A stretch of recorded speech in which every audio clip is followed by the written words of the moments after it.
We have the tech to get food delivered in 15 minutes, but we all have horror stories about buying tickets. The Game Time app gives fans the advantage. Get amazing tickets in just a few taps. Fees are included, so what you see is what you pay. And the Game Time guarantee means authentic tickets at the best price every time. Take the guesswork out of buying tickets to concerts, sports, comedy, and more with Game Time. Download the Game Time app and create an account for $20 off your first purchase. Terms apply.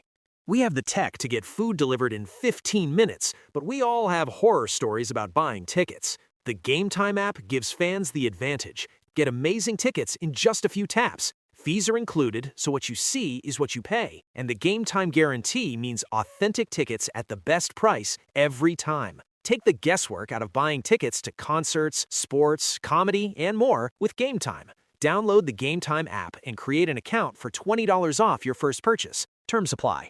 We're all locked in now. Your home for the best sports radio in Utah is right here on the KSL Sports Zone. It's time to kick off your afternoon drive with Jake Scott and Ben Anderson. Allow me to introduce the best of the best. On 97.5, the KSL Sports Zone. That isn't funny. To just say, hey, before you're up, and then play a prank on me, and then gets you in the wrong mindset, turns doesn't it, bro? the mic on is absolutely not cool. Like, one, I don't like pranks to begin with. Two, to do that at the last minute right before you turn on the mic is pretty cruel, in my opinion. I just don't like things like that. Like that? Me either. Jake and Ben, 97.5, the KSL Sports Zone. That is the coach, Tim Lacombe. Ben is out today. Thank you for sticking around. It was fun to hang out with you in Dallas for a couple of days. Twist my arm, hanging with you. You're my guy. Yeah, buddy. I love this. We had a good time though. It was fun. Those days are long. We were just talking about the fatigue sets in. You got on the plane and No, I mean, I don't sleep on planes. I don't think I was awake from time we took off to the time we landed. I was out. I don't sleep on planes either. I've got anxiety when I travel, which actually plays into It's the worst. Which plays into my story. But I've got a travel story. I'm just going to sit back and take this in. Hold on. That we can get into, especially now that with Ben not here to ignore me and yeah, I'm going to listen. But I'm just going to sit back. Is that okay? No, you can. It's honestly. I do some really dumb stuff, and I'm not afraid to talk about it on the radio. So this is in the spirit of that. I once drove a car on a golf course during a company golf tournament on accident. You ever heard that one? You drove a car? Uh-huh. No. On a golf course. Just took a hard left, or what? I mean, how does that happen? I've told you this one, right? No, I don't believe I've heard it. Was there not a fence? No. Okay. Were you going out to a hole? I'll tell this story and then I'll tell my travel story. No, I was not.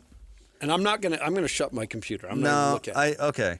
So the Millers, the working for Larry H. Miller Corporation, they had a company golf tournament with all the important people that matter, and it was at Soldier Hollow. Which you've been to. Christian, Soldier Hollow?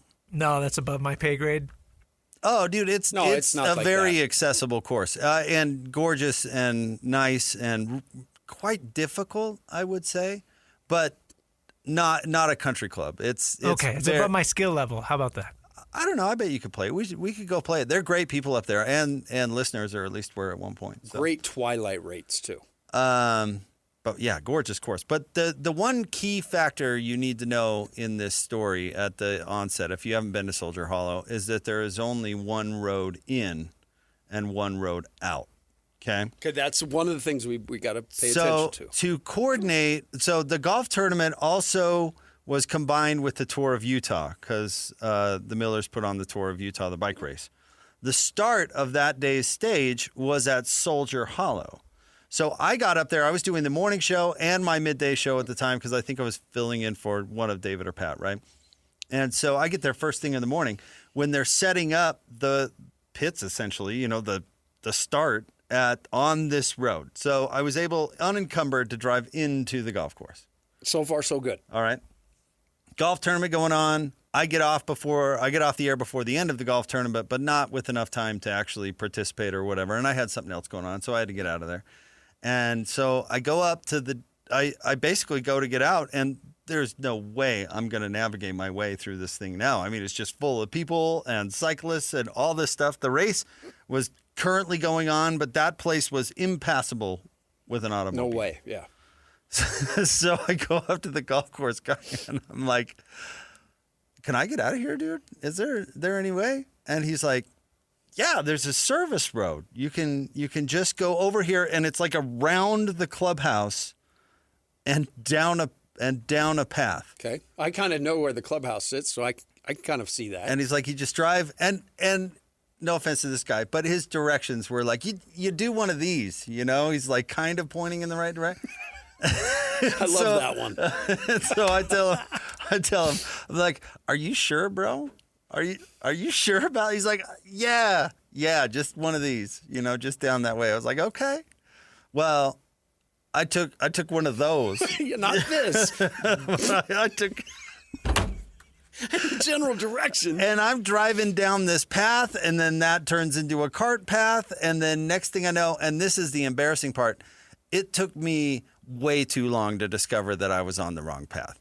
You know what I mean? It took me where I'm down, and there's like a green on my left. I turned down my radio so I didn't interfere with somebody's shot. Nice putt. And then I wheel my dang Sonata around with a U-turn. I was like, I gotta get out of here. Meanwhile, I'm sure Steve Starks is teeing off on the next box. It's like, what is this idiot doing? I got snacks. Driving his car on the dang golf course. Oh, that is Jake Scott. Anyway, I went back and I found the golf guy. I was like, what are you doing, dude? I went like this. I just drove down to hole 14. So we got in the car and he showed me where to go. Then there was a service road that got me out of there. But I told that story. So I'm not afraid to tell stories of me looking foolish. Okay, I want to hear about tomorrow. I mean, about yesterday. About yesterday. So you guys had a flight to catch and you bounced. And as my nose itches, I stuck around and, by the way, had a great couple hours. Had a chance. We rattled off Scott Satterfield, Brent Brennan, Rich Rod right in a row. Jaden Craig, the TCU quarterback, the Harvard transfer. That was really good. And then the contingent of Ute players came. Yeah, that was cool. I saw that picture. And did a return interview, which was so cool because it was a little more casual because you guys got the nuts and bolts out of the way. And then you got banter. And I did. I got banter, and it was super fun. And, man, talk about four guys that have great personality and charismatic dudes and gave great thoughtful answers. Anyway, that was really cool. They took the time to come back over. So, in order to get me to the airport in plenty of time, because I was going to grab dinner, and I'm, as I said, an anxious traveler, so any extra minute was going to be appreciated. And we had so much success putting the BYU stuff in the 5 o'clock hour. We put the Utah stuff in the 5 o'clock hour yesterday, which hopefully people enjoyed. And Christian was nice enough to get me out of there with a little extra time, which, as it turns out, I would absolutely need. So I got outside the Star, and I pull up the Uber app. And it was like 800 degrees. It was very hot, and I didn't put my glasses on. That's a you problem. And where is his glasses? He can't see without his glasses. So I brought up the Uber app, and it gave me prompts. And I thought, oh, well, I see the words Dallas and I see the words airport. This is the return. I came from here. It's prompting me to return. And so I click on it. And the Uber comes and picks me up and hello. And then I start into the correspondence. You get into the phone and exactly seeing where you missed, catching stories, talking to the wife, all that. Not paying a lick of attention. And we pull up to the airport, and I look at the airport, and I think to myself, now I know it was nighttime when I landed before, but this does not look like the airport that I flew into. And so I pull up my boarding pass, and it says Dallas Love Field. And I thought, I don't think this is, and I asked the Uber driver, I said, hey, is this Dallas Love Field? And there was a little language issue there. He said, oh, yeah, right here. Here's your terminal.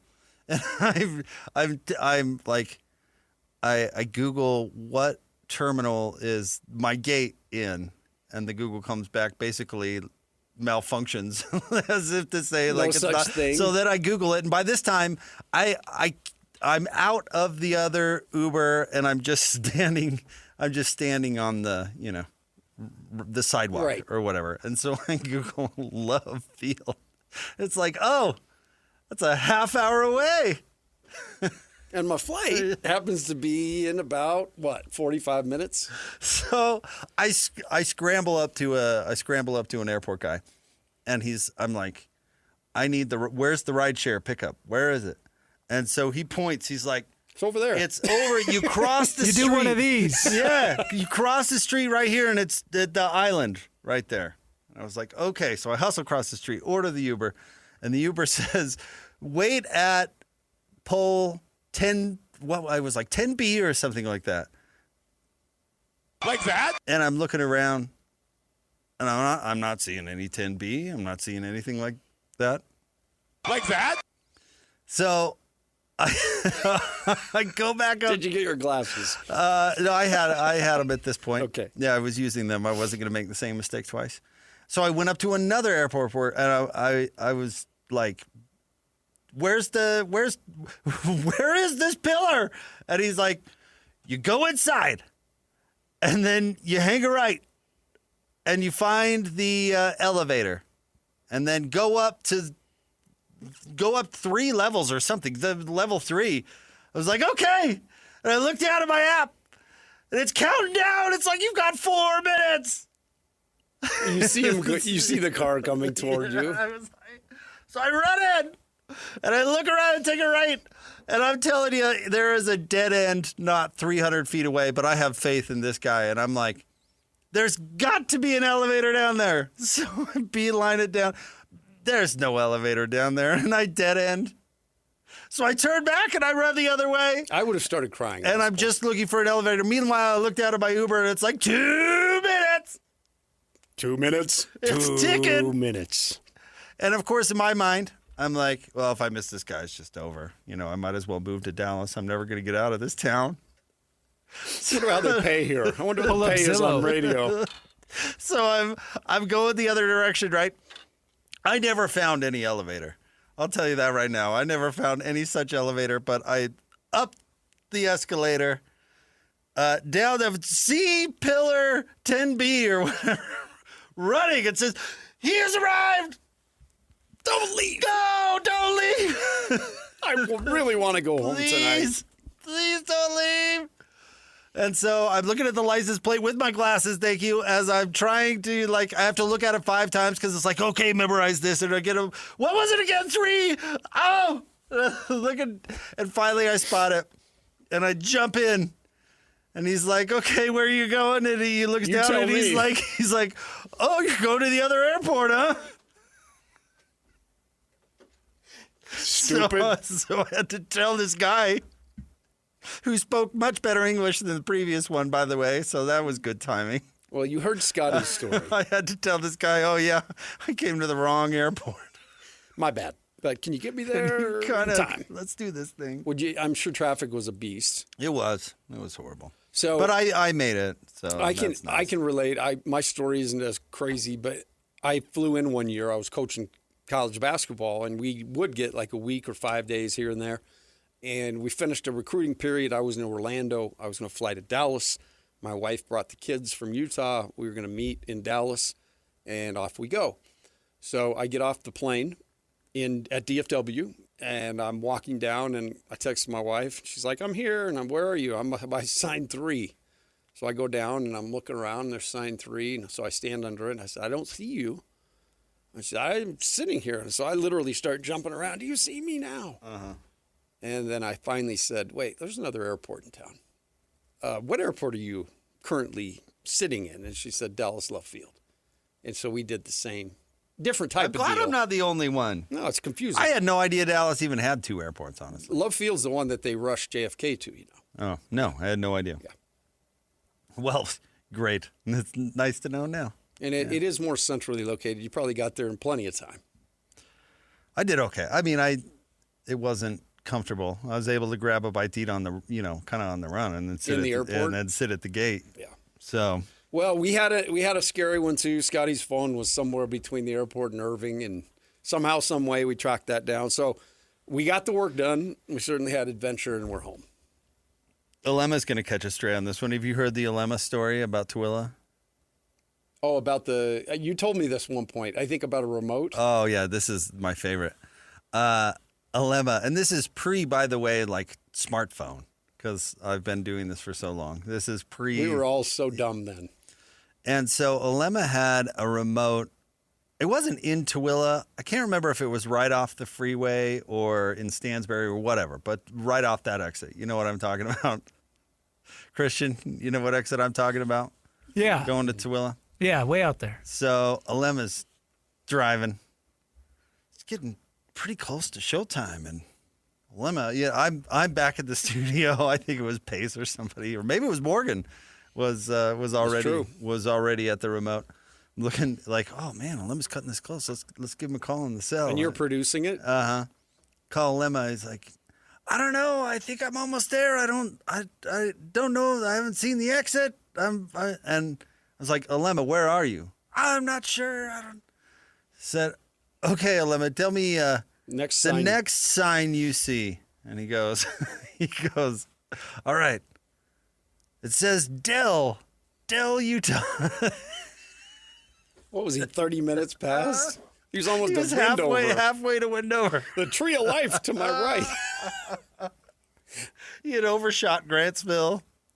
Just driving. Just going. That's the area too where there's no signs for like ever. So how long were you waiting for, the next road sign? I don't even remember. It probably was a minute.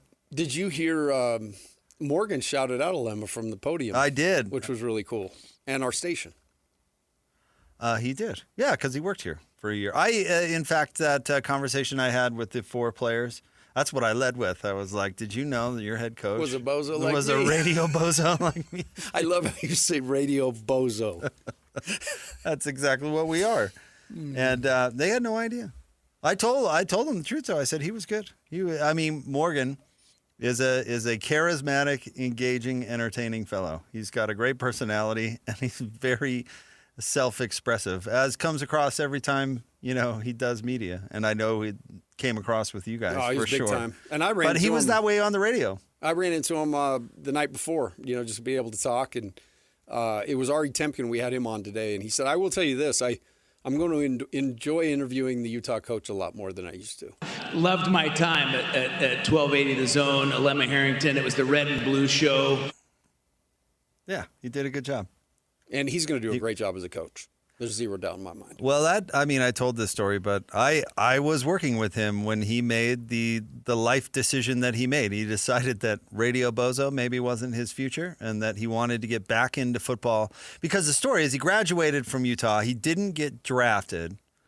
And so he signed a contract to play for the Blaze and then decided that it wasn't worth what he was going to get. It wasn't worth it. And I wouldn't blame anybody for making that decision. So he needed a little bit of a stopgap to decide what he was going to do. And that's where radio came in. Because Pace had been doing the Red and Blue show, and then Pace was also doing a side gig, and so he just didn't have the time to do it. And so Morgan stepped in, and he was super good, but it was never really a permanent stop for him. And then the next year, he was offered 2 GA jobs. One at the University of Florida with Urban Meyer, because he was Urban's favorite player. And the other was under Kyle Whittingham at the University of Utah. And even back then, it was always going to be Utah. He was always a Utah man. And then it's been crazy to watch him work his way up. And so excited for him because this is, I told him that night I saw him. I was in coaching for a long time and watched a bunch of people, gravitate over to that next spot, and not something that I ever did. So the one thing I have full confidence in Morgan's knowledge of football, but I think what's really going to help him is his ability to connect. Oh, yeah, and that was apparent with interviewing all those Ute players, especially the defensive ones. Holtzclaw is a stud. That kid is so cool. Oh, well, he certainly was great on the air. He's a Boston guy. Yeah, I heard you talking to him about that. But it was kind of funny because I said, Morgan's a yeller and all this, but he's not mean. He's kind of funny and charismatic. And the defensive guys, Jonathan Hall and Holtzclaw, were both like, yeah, exactly. And then Devin Dampier was like, I don't know, I'm kind of afraid of him. He's kind of mean. And then I think you got to have a little fear. And then I think it was Hall who was then talking about how, and if it was Holtzclaw, I apologize, but it was one of those defensive guys. We were talking about how Morgan is making the transition to get to know the offensive players better because that's part of his transition, right? Where he's not just over the defense anymore, and he has to get familiar with the other players on the team. There was something said that it resonated with me having coached, and it's something fairly small, but the RSNB, the culture, relentless, nasty, the ball hawk, all the things that they promote. I think that the fact that he's taking that from just a defensive mantra, and it's basically a team mantra. Football, of all sports, you can go out there and the defense can play great, and the offense can turn it over and put you in bad spots, and you lose. And it's easy, so easy in football to finger point. Basketball, similar. We actually kind of set our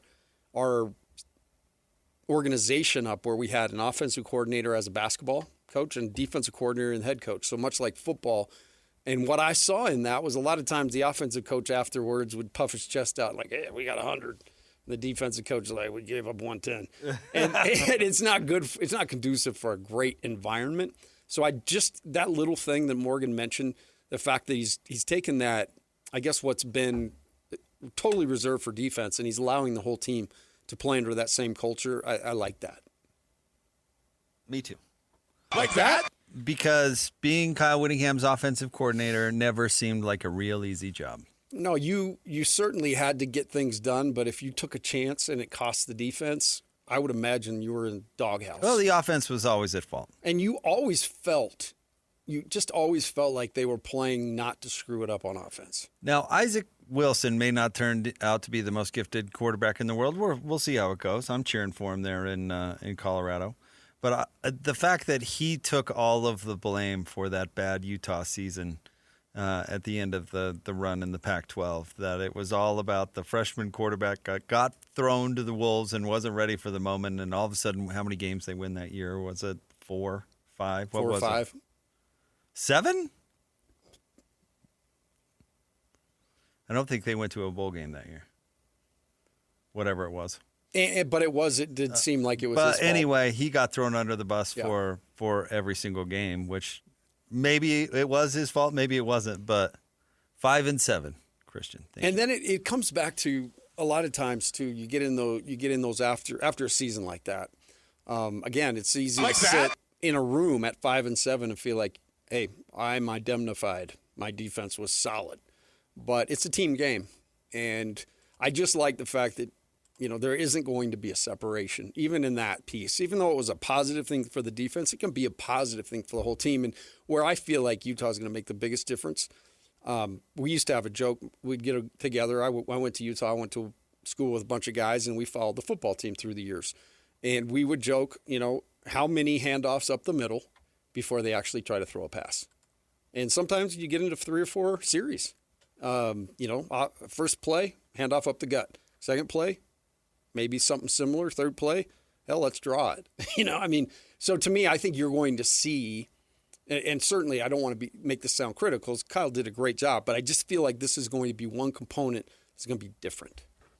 Top 3 stories at KSLSports.com coming up next. He is the coach, Tim Lacombe. He's going to stick around with us for the entire 2 o'clock hour. He's nice enough to do that. We will get to more straight ahead. 97.5, the KSL Sports Zone. It's time to break down the biggest stories of the day. This is the top 3 stories of the day on KSLSports.com. 97.5 The KSL Sports Zone. Jacob Ben, 97.5, the KSL Sports Zone. Tim Lacombe, nice enough to spend the 2 o'clock hour with me today. It's time to get into the top 3 stories of the day at KSLSports.com, brought to you by J. Brooks Jewelers. Cherish your love with J. Brooks Jewelers. Explore their expertly crafted engagement rings made from the finest materials. J. Brooks Jewelers. All right, Christian, where do you want to start today? Number 1, tonight is the night everybody's been waiting for. Darryn Peterson versus AJ Dybantsa in the Summer League. Great start to your career here with what you did in the Salt Lake City Summer League. Next up, Vegas, number 1 versus number 2. you knew I had to ask about it. Yeah. I mean, look, you're a guy who obviously has a lot of confidence, a lot of pride. No pride. No, you've got some pride. Pride's not a bad thing. Pride's not a bad thing. We can use that. I say more confident. I wouldn't say pride. I don't got no pride. Okay. Yeah. A lot of confidence. You felt like you should have been the number 1 overall pick in the draft. Is that a fair statement? Yeah, you can say that, yeah. I think a lot of us did. I think at least 3 did. At least 3 or 4 was there, yeah. 3 or 4, that's fair. Anything extra about your Vegas debut against AJ? Nah, not really. I just want to go out there and try to help the team win. That's the biggest thing for me, just trying to win. You've already coached him up.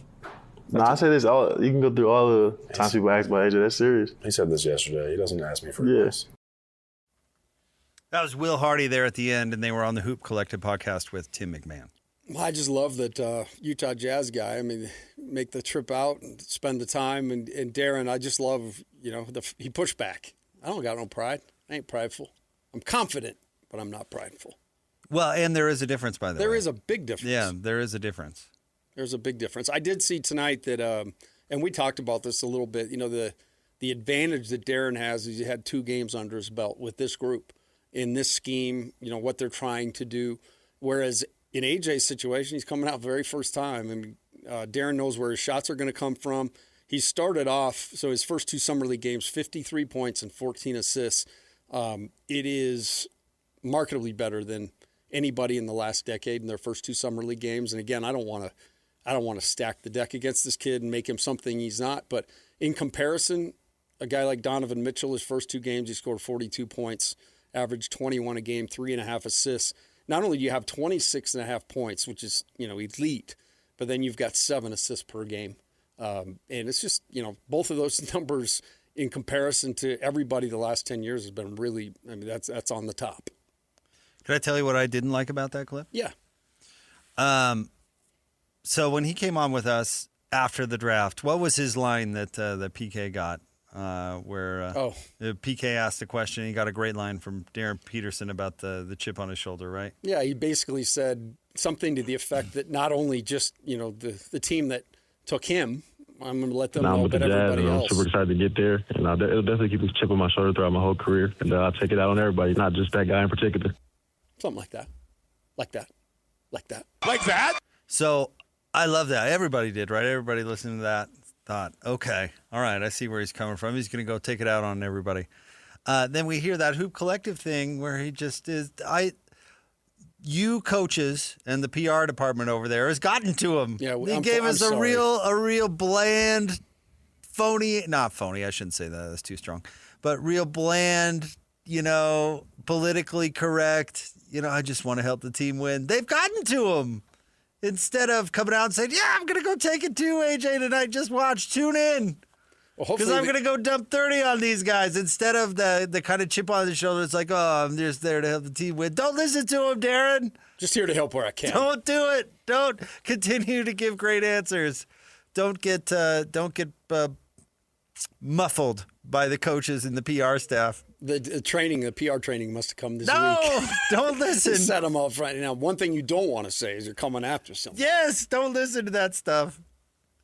The first game's tipped in Vegas. Atlanta and San Antonio is going. There's another one, too, that's going at the same time. Oh, yeah, and the Cox. The Timberwolves and the Pelicans. So, hot and I mean it because it's got to be hot in Vegas, Summer League action. We used to go down, and this was the time we recruited, the July period in Vegas.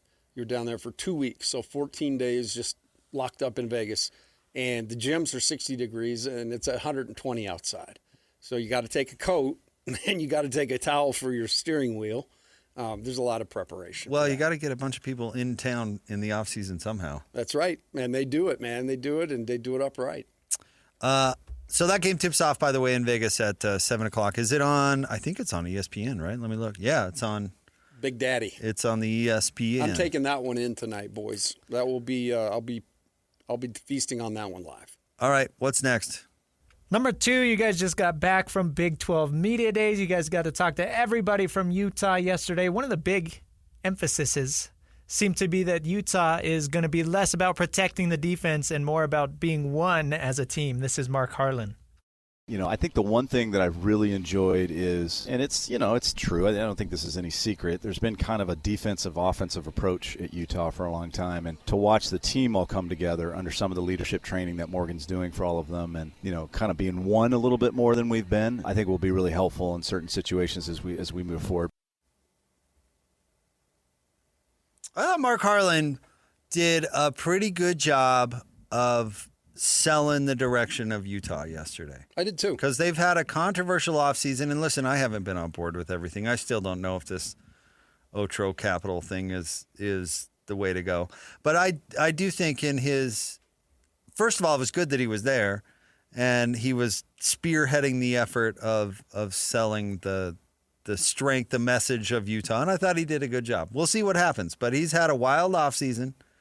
I mean, off-season, it's not like he's playing, but a wild few months. They're going through a huge transition up there in a lot of different ways, and I do think he did a good job selling the athletic department as a whole yesterday. Yeah, I did too, and honestly cleared up a few things for me. The money that Otro's, you know, putting out there is certainly not going to be a free-for-all and people just throwing money all over the place. The majority of that money in the beginning is going to just be set up, you know, to help set up operational things that will then hopefully in time be able to churn cash, you know, on the positive side. And so that was definitely a positive to me. I feel like, you know, everybody's trying to take a different tack to try to make this happen. And I was one that was a little nervous up front. I probably still a little nervous because you're giving up so much of the brand. But the way he described it, yeah, he sold it good. And then I re-listened to the Brian Santiago interview that we did the day before. And listen, I like that Brian Santiago was going to answer questions, and he does it well. Love you, B. I even thought he answered my question about why, you know, what's stopping everything from getting solved. I thought that was actually a pretty good answer, where he basically said, well, there's a lot of schools out there that like having the edge, and they're not going to comply with anything, basically long and short of it. But I thought Tom Homo was always willing to answer questions. He just didn't make himself available all that often. So the fact that Brian Santiago, B, as you call him, was down there and available, I thought was great. I think the more these athletic directors can get out in front of everything, answer questions, and sell their athletic departments, the better. So I thought both athletic directors actually did a pretty good job of doing just that. First time I've ever met Mark was yesterday, so that was good for me. And then I've known Brian forever, and I actually told Brian after our interview as he was walking away, I just said, love you, B. I love the fact that people get to see you now. This is the guy that, you know, Tom was the figurehead and Brian was kind of the engine. And, you know, every time you saw Brian, he's not selling you, but he's encouraged. He's always encouraged. And I just like the fact that now he's out in front of that mic. And as you said, he's not afraid of it. And he'll get out there and speak about things. So I'm glad that people are getting to see the Brian Santiago that I worked alongside with for 12 years. Well, things are going well in the BYU athletic department. Very well. Yeah. I mean, they've got things in a great spot down there. Christian? Number 3, hold that trade, Mr. Silver. There is an ongoing investigation. So the NBA apparently informed the Raptors that they are putting this trade on hold. Here's kind of the meat of the report here, Tim. We have since been informed that the trade can only be finalized if the Raptors ownership group assumes the risk of penalties related to Kawhi's contract that could theoretically result from the ongoing investigation. The investigation is ongoing, and we expect the trade to be finalized following its conclusion. So I would imagine part of the fear is you give up a bunch of capital, you get Kawhi to come over, and they tell you he's suspended for a year. I think they want to work out all of the ins and outs so that Toronto knows exactly what they're up against. Or void the contract. You Right. make a trade for this contract, and then they just void it, which has been rumored to be part of the punishment. I was surprised by this in a sense that I assumed that the NBA was going to try to quiet it all down and then come out with some sort of like, we took care of it. Get Kawhi out of LA. Everybody's moved on. And then come out with, well, we're slapping everybody out on the wrist, but you don't care anyway because he's totally on a different team. And so by doing this, it surprised me a little bit. But it's only fair to Toronto, in all honesty. Yeah, you have to take care of them. I mean, they're obviously not at fault here. It was LA that was trying to circumvent the salary cap, which to me is a way bigger issue if you're talking about integrity than perhaps tanking. So it's something that they've got to deal with. They've got to deal with, and I don't think it's something you can deal with quietly. I think it's something that everybody else is going to have to see what goes down. They fined the Jazz $500,000 publicly, like real publicly. Made a big stink about it. And then didn't find anybody for the rest of the year. For the rest, which is what is, I want to make sure we repeat it because the day it happened, that's why I listened to Jake Scott and have for 10 years before I even started working here. You called that. You said this is their way of saying, okay, here's the shot across the bow. Everybody else do what you got to do, but through the end of the year, Utah's getting the punishment. Good times. You were right. $500,000. And, doesn't grow on trees. And they got to make an example of somebody. Yeah. Not the other teams that tanked. Adam Silver's he's not one of our favorite guys. I don't think. I think you feel the same. I think there's just a lot of things that happen, and you kind of scratch your head as to why. I don't think he's done a great job. I don't think he's done a great job, certainly as of late. I don't like he's proactive, but the things that he does are not great. I don't like his mix. I don't like his solution to tanking. I don't like the play-in. The in-season tournament I find okay because it's just inconsequential and it's in an inconsequential time, so might as well try and spice it up, I guess. But I don't know. I haven't loved the way he's operated. The only thing I like about the in-season tournament is you get guys to play harder than the regular season for about 4 nights. Yep. And we see it. They play harder. And the way he operated during COVID was, honestly, I think the bubble was a little extreme, but he got it done. But that's always going to be an asterisk, right? Yeah, but in an environment where nobody was getting anything done, the NBA did lead the way. And, again, took it a little bit to the extreme. But so dystopian to think about. At least they got it done. You and I was sitting in that arena by ourselves. Yep.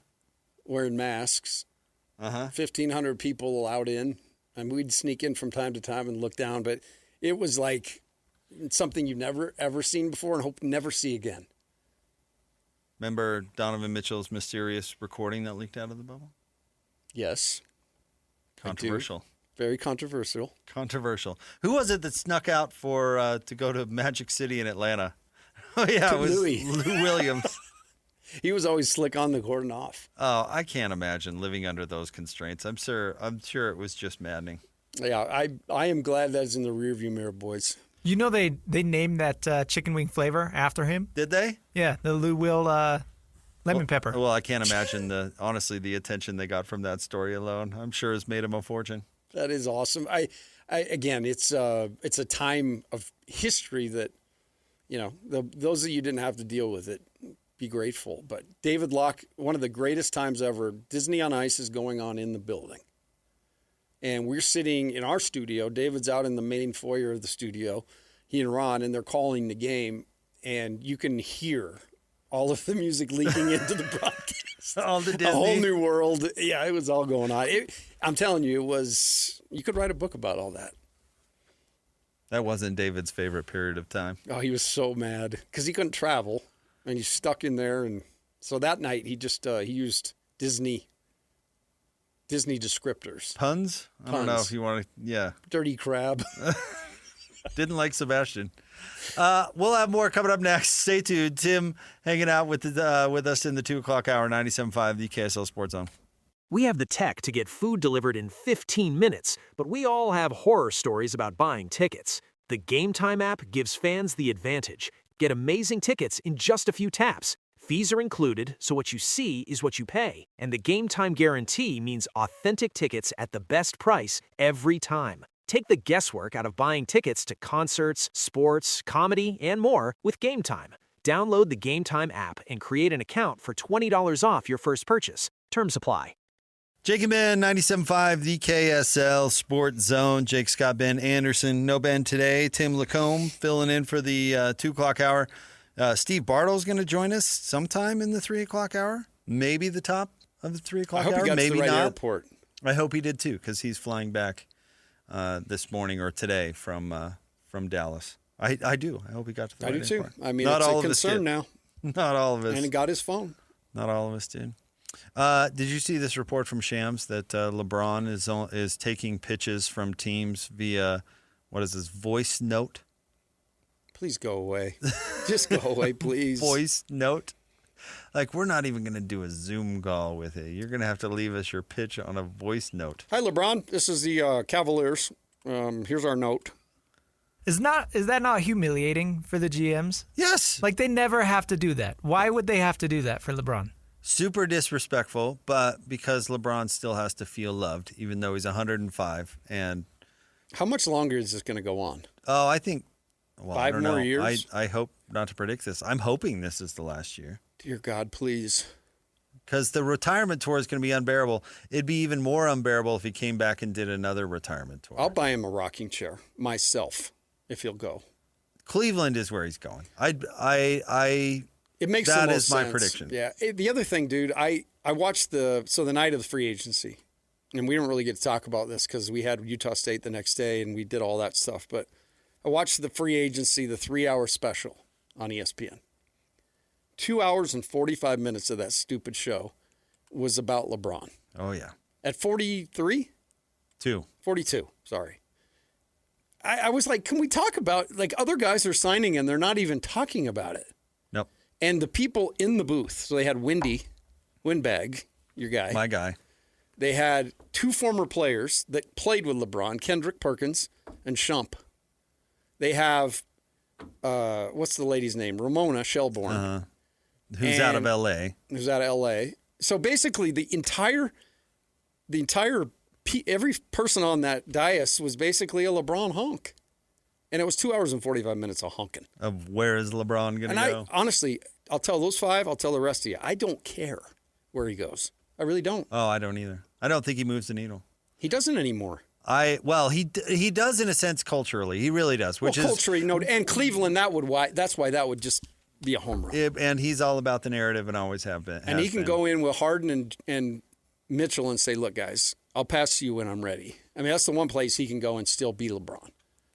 It's true because he carries that much. He's going to Cleveland, most LeBron thing ever. But yeah, LeBron brings a lot of attention, and that's why stories like this pop up, that he's doing voice notes. And you know what GMs call, no matter how humiliating it is, because it's LeBron, and he brings LeBron things, whether or not he plays winning basketball. I've told you this stat that he led the league in one category this year, and it was fast break points. Because he's got to get them somehow. Well, cherry. He's cherry picking. Yeah, he's not running back on defense. I'll run this by you because we had Locke on the day that LeBron went, as a free agent, and Locke's like, I don't know, would you take him? And I said, no. I don't want anything to do with LeBron James infecting this young group. I don't want anything to do with it. No, he would he would eclipse the young group. And it would become about LeBron and not what this group's doing. Well, and then did you hear, apparently, reportedly, he's hired a camera crew to follow him this entire upcoming season? I mean, what a circus. Why wouldn't you? I mean, you didn't mind that I brought mine. They're just sitting over there in the corner, right? Just chilling.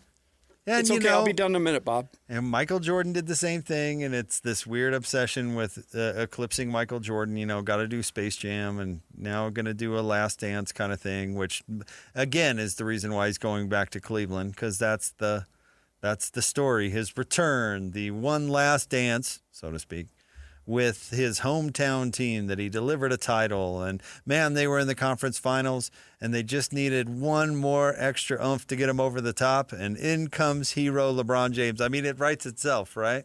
And he goes there. Let's say he does go there. Cleveland does not finish in the top 4 in the East. Regular season? Yep. I bet they do. I mean, that's just my call. All right. We'll see. I like the prediction.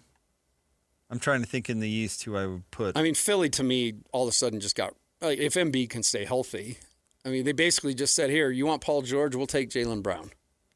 I mean, that's a bad move for the Celtics. And I think Jaylen Brown now has, like, in the same division, I think Philly's going to be something. With Edgecombe and Maxey and him, it's pretty good.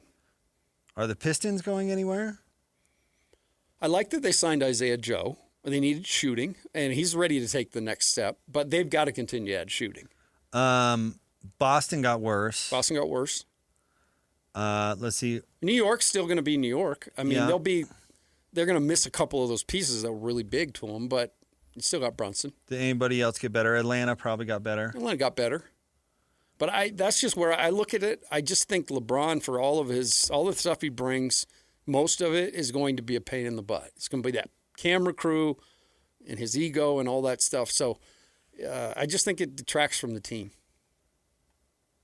But Cleveland will sign up for it. Put a pin in that one, Christian. We'll see how close I was, okay? Right now, 31-20. Atlanta on top of San Antonio for all you Summer League nerds out there. Bozos. And let's see. What's the other game? 65-64, the Timberwolves lead the Pelicans. You know what's interesting about the Pelicans? Nothing. Oh, you know Zion plays there. Or did. Even Zion's not interesting anymore. No, he's not. Nope. All right, Timmy, you are so great. It was a long last couple of days, and you were nice enough to spend an hour with me. Whenever so I you appreciate need me, I am here, my guy. You are the best. Of course, Tim LaComb, catch him 10 to 2 every day alongside the one and only Scotty G. Stay tuned. More next, 97.5, the KSL Sports Zone.